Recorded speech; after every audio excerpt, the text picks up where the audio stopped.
Marie-Jo. Alors ce matin, je vais vous parler témoins et témoignages. Soyez mes témoins. Amen. En Luc 10, verset 22,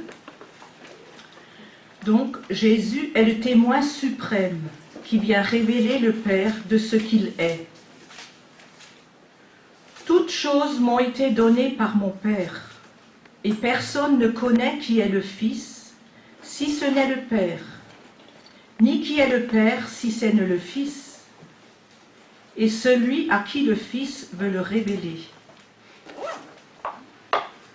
Dans une course de relais, les athlètes courent et se transmettent le bâton qui s'appelle le témoin pour progresser dans une longue course.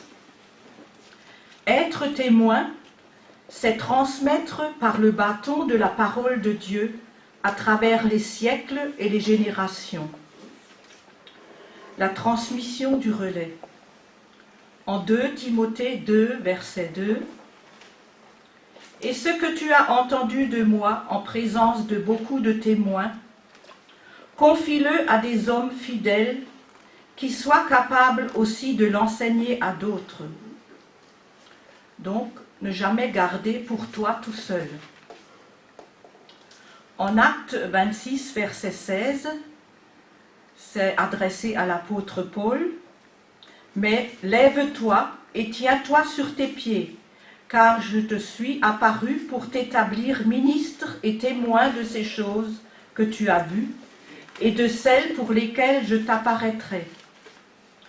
Je t'ai choisi du milieu de ce peuple, du milieu des païens vers qui je t'envoie, afin que tu leur ouvres les yeux pour qu'ils passent des ténèbres à la lumière, de la puissance de Satan à Dieu, et pour qu'ils reçoivent par la foi en moi le pardon des péchés et l'héritage avec les sanctifiés. » Alors, il y a quelques années, on était dans une session qui s'appelait l'école du Saint-Esprit avec Silouane, à Châlons-en-Champagne, et une soirée, il y avait des gars qui sont rentrés avec une fille. Bon, c'était pas très... C'était un peu bizarre, ces gars, hein, c'était vraiment une bande de... Et donc, Silouane parlait des problèmes qu'il fallait les donner à Jésus. Et à ce moment-là, la fille, là derrière, elle lui répond, « Et qu'est-ce que t'en sais, toi, de mes problèmes? Qu'est-ce que tu connais de mes problèmes ?» Voilà qui pose son micro et va derrière chez la fille et lui dit, « Écoute, tu veux pas... » Il lui parlait de Jésus, « Tu veux pas donner tes problèmes à Jésus ?» Et finalement, elle a accepté de donner ses problèmes à Jésus. Il a prié pour elle, elle est tombée dans le repos. Et le lendemain matin, mais je vous dis, elle avait des kilos de piercing. Hein. Elle les avait tous enlevés le lendemain matin. Et elle était assise devant, habillée correctement, et elle participait. Vous voyez, donc, c'est vraiment ça, hein, de la puissance de Satan à Dieu, pour ouvrir les yeux, pour qu'il passe des ténèbres à la lumière. C'était vraiment ça, hein. Cette fille, comme elle s'est convertie, mais instantanément, hein. Et donc, Jean le Baptiste était aussi prépara la route au Seigneur, et en Jean 1, de 6 à 8, il y eut un homme envoyé de Dieu, son nom était Jean.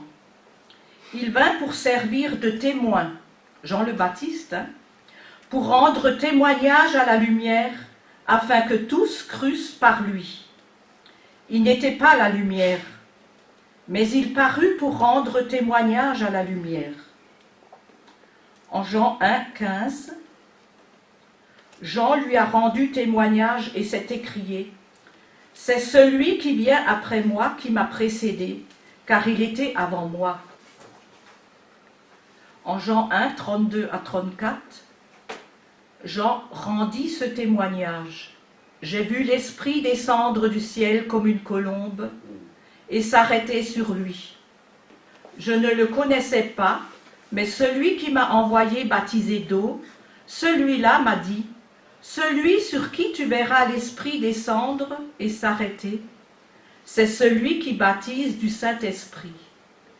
Et j'ai vu et j'ai rendu témoignage qu'il est le Fils de Dieu. » Même l'apôtre Jean, le bien-aimé de Jésus, sous la croix, un des soldats lui perça le côté avec une lance.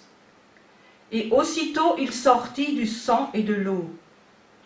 Celui qui l'a vu en a rendu témoignage, et son témoignage est vrai. Et il sait qu'il dit vrai, afin que vous croyiez aussi. Nous aussi, nous sommes appelés à devenir des témoins là où le Seigneur nous a placés, au quotidien. Que ce soit au travail, dans le voisinage, dans la famille, par notre comportement, le relationnel, quand les gens nous voient apporter du secours, du réconfort, la paix, la sérénité, de la bonne humeur, de la gentillesse et de l'amour. Lors de l'ascension, quand Jésus est monté au ciel, il a dit à ses disciples, en Acte 1, 8, « Mais vous recevrez une puissance, le Saint-Esprit, survenant sur vous, et vous serez mes témoins à Jérusalem, dans toute la Judée, dans la Samarie, jusqu'aux extrémités de la terre, et à Colmar et à ses environs. » Amen. Amen. Alors en Actes 10, 38 et 39, il est écrit, vous savez comment Dieu a oint du Saint-Esprit et de force Jésus de Nazareth, qui allait de lieu en lieu en faisant du bien et guérissant tous ceux qui étaient sous l'empire du diable, car Dieu était avec lui. Nous sommes témoins, c'est-à-dire les disciples disent ça, nous sommes témoins de tout ce qu'il a fait dans le pays des Juifs et à Jérusalem. Comme les disciples, nous devons être les témoins animés du Saint-Esprit, remplis de force et de courage. Combien de personnes que nous connaissons d'autrefois ont été des témoins exemplaires en donnant leur vie pour Christ, pour amener des âmes au salut et non seulement pour remplir des églises. C'est le prix du témoignage, comme Jésus a donné sa vie pour nous tous, que ce soit en Afrique, en Chine, en Amérique, en Europe, en Asie. Vous connaissez sûrement des grands témoins, comme citons William Booth, Moody, Derek Prince, Billy Graham, Mère Teresa, Abbé Pierre, Bosworth, qui a écrit un livre sur la guérison divine par la foi en Jésus-Christ. Et tout au long de ces années, les fruits portés dans le pays du monde entier, des foules entières ont été bénies par cette déclaration inspirée en Éphésiens 3:20. Dieu peut faire infiniment au-delà de tout ce que nous demandons ou pensons. Il disait que la simple présentation de la parole de Dieu, écrite à l'intelligence et au cœur de ceux qui étaient des malades incurables, et vous en connaissez sûrement des malades incurables hein, dans votre environnement, hein. Il suffit de les conduire à une pleine assurance, à la fois en ce qui concerne la guérison de leur corps et de leur âme. Il dit que les guérisons sont un puissant moyen d'évangélisation, donc de témoignage aussi, hein, par lesquels provoquent de nouvelles conversions pour amener des âmes au salut. Vous avez vu lundi tout ce qui s'est passé, hein? Il y a eu, on pourrait témoigner, on a été témoin de ces choses-là, des merveilles de Dieu. La dame qui est partie sans la, vous voyez, sans la béquille. Il y a d'autres guérisons sûrement, hein? Et moi j'ai été complètement libérée de mes vertiges depuis plus de 3 mois et j'allais chez spécialiste, j'étais 2-3 fois, et puis ci, et puis ça. Elle me filait des médicaments qui me font mal à l'estomac, qui servent à rien du tout.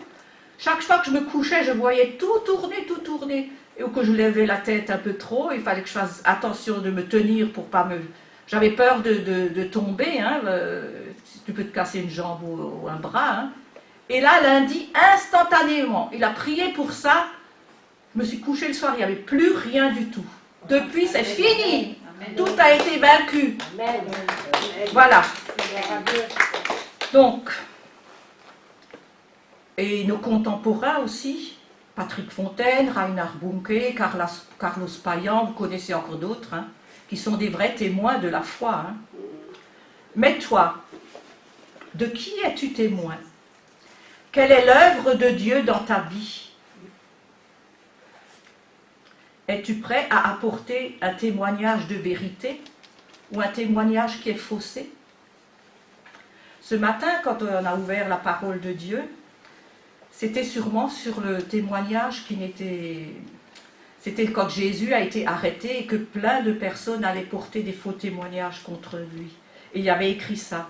Les religieux cherchaient depuis longtemps à faire disparaître Jésus, tant sa popularité leur faisait de l'ombre.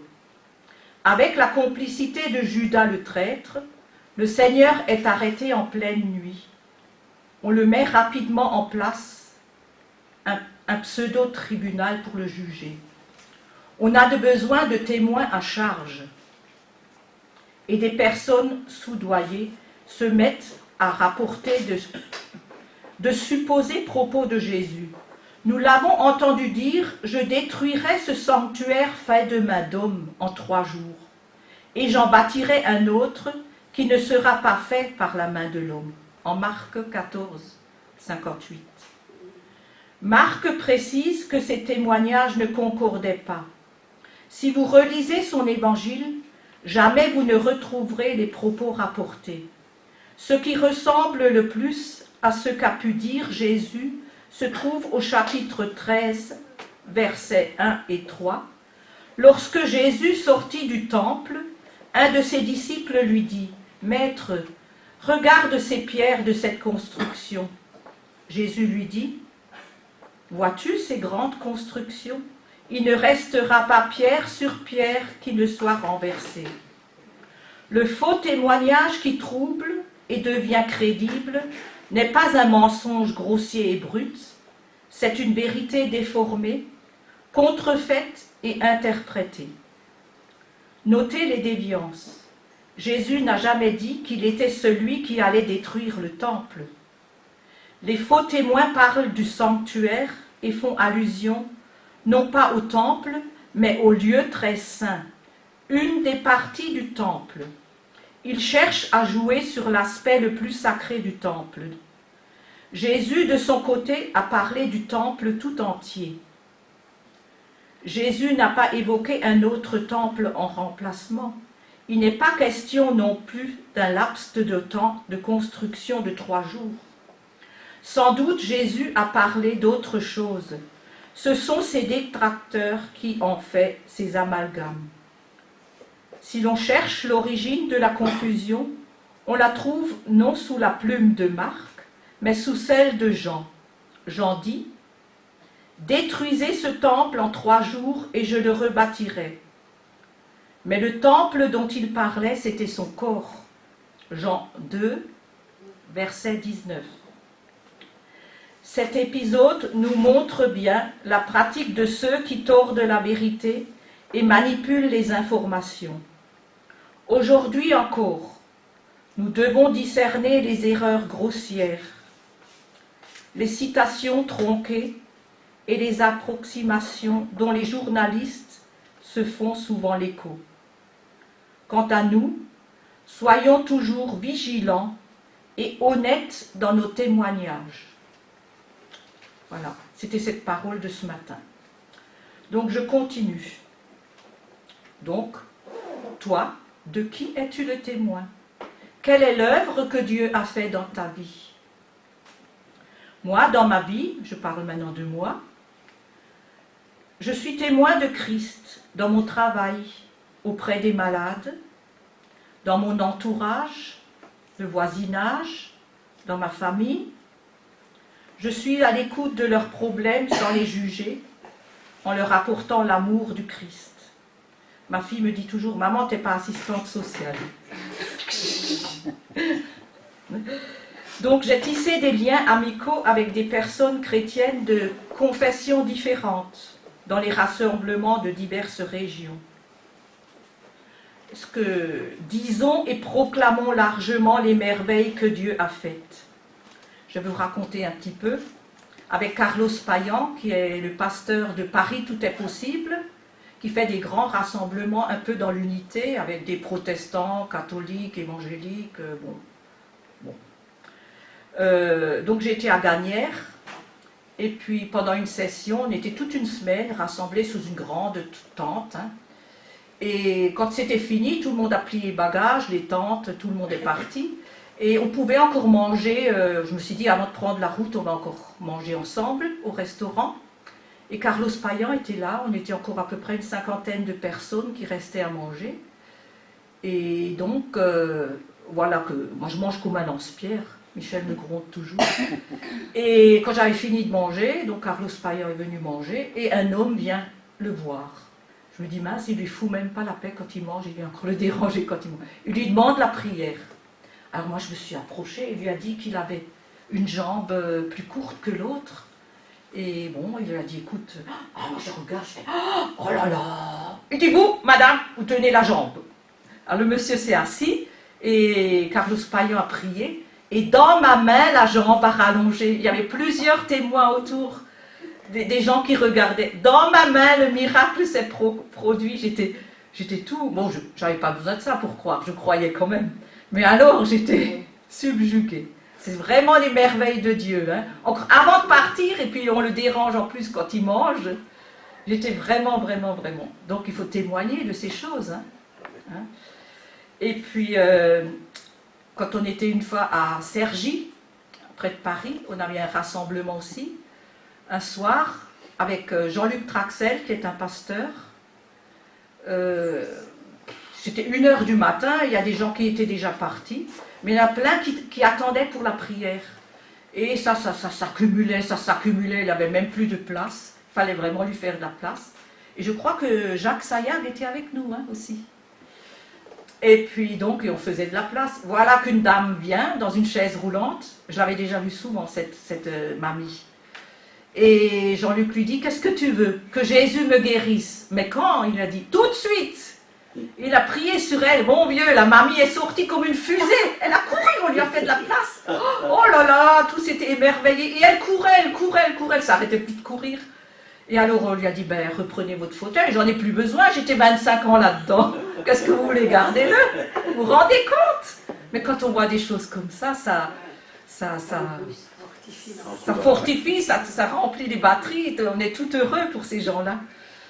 Et puis aussi, un jour, justement, quand on était à Gagnières, c'était pendant l'été, il faisait tellement chaud sous la tente, on était jusqu'à 1200 personnes, hein. Il faisait chaud, c'était le matin à 11h comme ça, et il faisait plus de 30 degrés, 35 à peu près, et c'est là que Silouane a appelé le Saint-Esprit, le vent du Saint-Esprit est passé, je l'ai senti, mon vieux, c'était tout frais, c'était un vent frais qui vraiment est venu nous rafraîchir les gens. C'était quelque chose de magnifique. Oh, j'aurais plein de choses encore à raconter. Mais... voilà. Et donc, même si l'on se moque de toi quand tu parles, ouvre ta bouche, parle. Ça t'est égal, sème. Peut-être un jour, au temps opportun, ils se souviendront de ce que vous leur avez dit. Sème, ne te soucie pas, sème. Dieu lèvera la semence en son temps, car c'est lui le jardinier. Comptez sur Jésus. Peut-être cette parole leur reviendra un jour, quand ils seront peut-être vraiment au fond du gouffre, ils diront, tiens, celui-là m'a dit ça, tiens, voilà. Alors c'est lui, Jésus le jardinier. Oui, Seigneur, fais de nous des témoins de feu. Enlève toute crainte, toute peur, car seul le Saint-Esprit convaincra. Allez jusqu'au bout du monde et soyez mes témoins. Amen. Amen.